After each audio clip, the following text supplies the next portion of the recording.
Huli ang dalawang sospek na lalaki matapos na umunoy magsagawa ng iligal na pagtutupada sa Purok Maligaya, Barangay Bangkaw-Bangkaw sa lungsod ng Puerto Princesa pasado 1:00 ng hapon kahapon, ika-23 ng Nobyembre taong 2025. Ayon sa police asset na nanguna sa naturang operasyon, matagal na nilang minamanmanan ang grupo at ngayon lang nila naaktuhan na nagsasagawa ng pagtutupada. Actually, yung operation na to, matagal namin silang sinusurveillance o minamanmanan.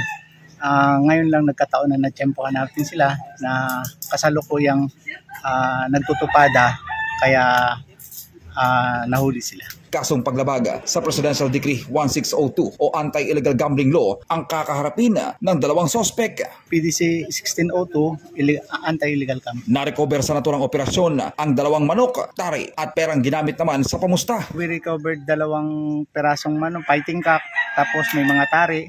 Kasi during the actual operation, nagbitaw sila ng manok, nagsasalpukan at hindi nila namalaya na nakalapit na kami sa kanila, kaya sila nahuli. 2 fighting cock na may mga tari, nakarecover din kami ng pera na yun ang pusta nila sa 2 manok na kanilang nilaban. Ayon pa sa pulisya, mahigpit na ipinagbabawal ang pagsasagawa ng tupada na walang kaukulang permita kung saan may nakatalaga namang sabungan sa lungsod ng Puerto Princesa. Kasi illegal na pagtutupada, which is wala silang kaukulang permit, kaya pinagbabawal. Meron naman tayong sabungan rito na kung saan ginaganap yung mga sabong, dapat doon sila, hindi sila rito sa pinagbabawal na pagsasabong. Panawagan ng PNP sa publiko, sumunod sa batas.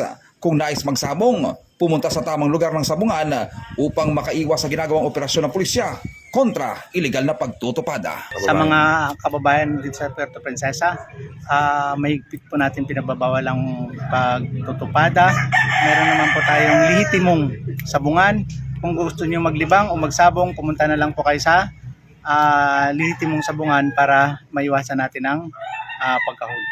MacArthur Sotilia, Basta Radio, Ibang Termo.